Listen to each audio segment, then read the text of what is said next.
Hello everybody. My name is Pedro, and I'm here to talk about how Bitcoin looks like, at least from a personal perspective. And I hope you find the same topic interesting because myself, I am a very visual learner, and going through this journey has helped me understand Bitcoin a lot and potentially could do the same to you. So Bitcoin visually can look different for different people. We all know the memes. We go through the feeds in our phones and we see everything from logos to representations of memes and charts, price. Everything can be included in the visualization of Bitcoin. But the idea for this project that I'm working on called Anatomy of Bitcoin is to produce anatomically correct interpretation of Bitcoin through the data and through the code. So a while back, I set out to start creating this 3D visualization of the protocol, including the network configuration and the way the data organizes itself. I come from a design background, and I've been working on Bitcoin projects for a while, mostly focused on open source, and try to collaborate with as many open source Bitcoin projects as possible, and also starting some of my own. Oh, it's going.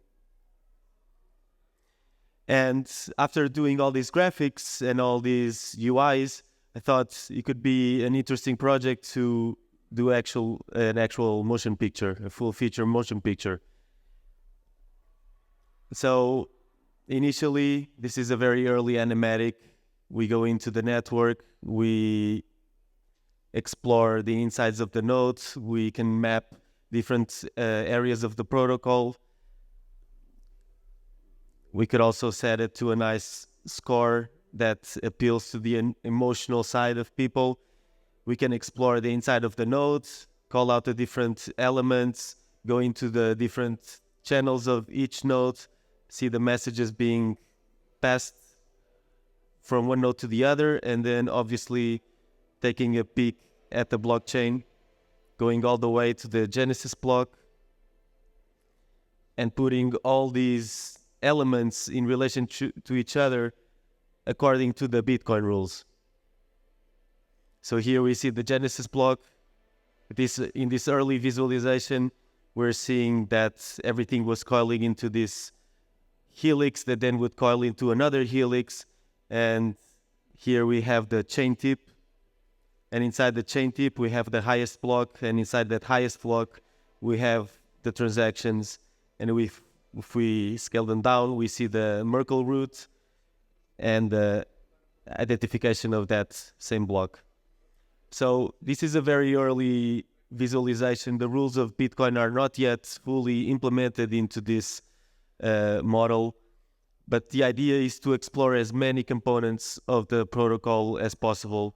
So then I went back to the drawing board and tried to understand how the whole protocol can be squished into a narrative, starting with the network, going down to the node, zooming into the blockchain, then onto the block, to the transaction, to the signature, to the validation, and bookending with an epilogue and also a prologue that could tie it up with references to time and energy. And this would all be mapped into storyboards, and inside these different chapters, we would obviously have all the different components that make this the parts of the Bitcoin. So who would pay for this? This would be done as much as possible within the Bitcoin ethos, keeping it open source and keeping it supported by the people that like Bitcoin. We accept donations from multiple places, but Geyser has been the most successful one. We also have contributions with code from other Bitcoiners and other non-Bitcoiners.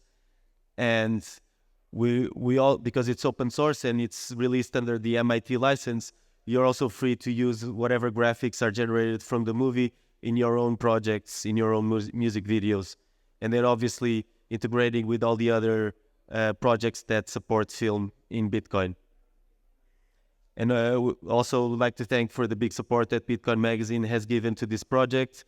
And Anybody that gives a substantial amount of support would be also featured as a producer in the opening title sequence of the film.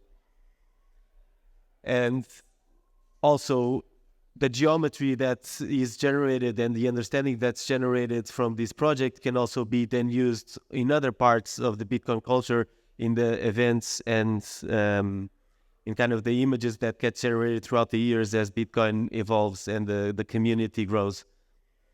So is it reproducible? The idea is to make it as much reproducible as possible. Everything is generated with code. This is done all in a open source software called Blender. It opens up the doors to generating 3D with Python, and we can take information directly from the blockchain and map it onto the 3D space. So how would we map time into this space? We take the 10-minute block, we group it into a spiral of 10,016 blocks to create a disk that determines the difficulty adjustment. We then start stacking these spirals onto 210,000 blocks to make the halving, and then we can keep growing the chain and have this understanding of how long the chain is from the block to the whole time chain. Here we see the Genesis block, somewhat isolated with the 9-day separation between the first block and the second block. So these blocks are spaced according to the time it took miners to find them. So we get a sense of how long a difficulty adjustment is. We can also input a lot of data into the blocks. We know the size of the blocks. So we can also see here some blocks are overflowing this cube shape that determines the 1 megabyte limit. So we can infer that those are SegWit blocks because those are the only blocks that have more than 1 megabyte limit. And this is what difficulty adjustment, a more current one, looks like. So you see that it approximates this noisy texture because the difficulty adjustments are getting more stable and stable, but in fact they're all different from each other because they're all somewhat random, but there's a distribution of the blocks. And we can also then take this piece and print it and help support the project by selling different pieces. And here's a bunch of different difficulty adjustments throughout time. The ones on the bottom are the more recent ones, so you see that Bitcoin is becoming more and more stable. The ones on the top are from the earliest days of Bitcoin, and you can see that there's a lot of hash power coming in and out of the network because there's moments where we have really wide difficulty adjustments and other moments where it's really tight and really fast. And this is a close-up, so we can see at different levels. We can look really close we can zoom out and see at the network level, but we can go all the way in and zoom in and look at the block level. And this is a little bit of a clip where we see a panning of a camera that goes through the whole chain. In the beginning, we see all the empty blocks and the very unstable difficulty adjustments. And this is not moving forward. That's second. And more towards the present, the blocks are getting full. And at the end, we could see the chain tip and the blocks are much fuller. This is a year-old visualization. There's more updated... No, sorry, it's playing back again. There's more updated versions online if you want to check them out. We can also start mapping the mempool and try to understand how the mempool could look in this environment. And this is the current visualization we have. We have all these transactions living around the chain tip, waiting to be included in a block. And we can organize them by how much money they're paying to be included in the block. So it forms a little bit of a queue, like an entrance to a crowded place. And we can also start seeing how different transactions are different sizes depending on the amount of data they have inside. And this is an animation, again, a very fast time lapse of around 4 weeks per second, and showing how sometimes the mempool is very congested and other times the mempool gets very empty. and we can build on that. And we have the data layer, and then we have the index layer, which would be the UTXOs. So after the node goes through all the data, it then has to parse it and map how many spendable Bitcoins exist on each block and who gets to spend those. So we can create these more organic layers on top of the super static data layer. A lot of sketches have been done, but the idea in the end of this is to try to see how we can represent data, and the shape that was chosen to represent data is the cube, and how do we represent value, and the shape to represent value ended up being the sphere. And the most small unit of value we have in Bitcoin is a Satoshi, so it's represented here by this glowing sphere, and then we can build on that and actually have the representation of a whole Bitcoin, or the 50 Bitcoin of the original Genesis block rewards. And then all of these can be mapped and connected into the blocks, so we can start seeing which blocks have the most Bitcoin able to be spent. So somewhere in this room, we all have some UTXOs ready to be spent, and they're probably included in one of these spheres because they're all inside a block. And we can also start mapping these blocks. It's a good way to explain the halving, because as time progresses, these blocks, these spheres would obviously go half size in time, half size. So I'm limited on time, so I'm just gonna also skip through some of this. This is a hex dump of the data inside the block files. So here we see about 1,000 blocks. We can see at a glance the first half-init transaction, and the main goal is to look at data in a more visual way, not necessarily trying to do chain analysis, but zooming out and seeing, for instance, here, these are it's a full block file where all the data is stored, and we can see different patterns of how different miners organize the transactions. And we can keep zooming in and mapping all the different information in the transactions. And maybe I can finish with this.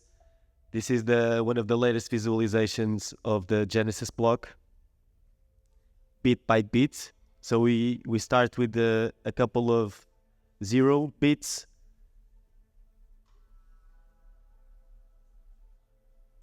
Then we introduce the 1 bit to call out the version of the block. And as we keep building them, we're gonna start forming the block header of the Genesis block.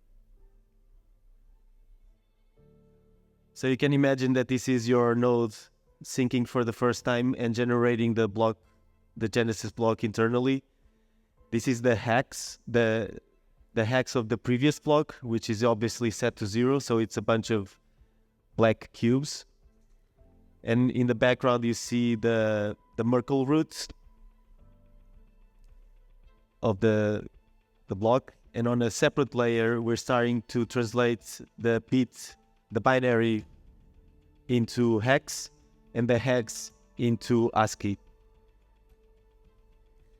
So we then break a line, and we keep building.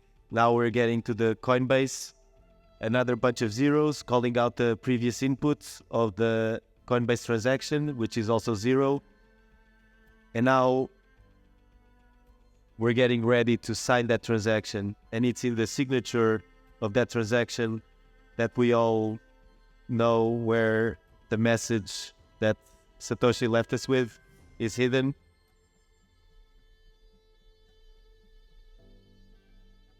So all these cubes, they are real translations of the binary existing in the chain. So we take a file and we run it through a 3D software, and this is what we get.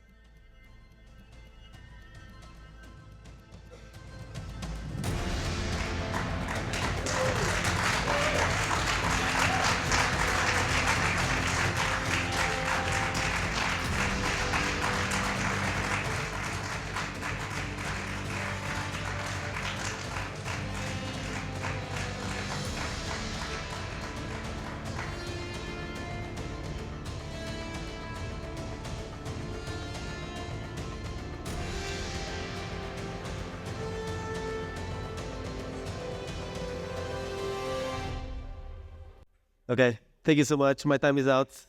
Appreciate it. Thank you.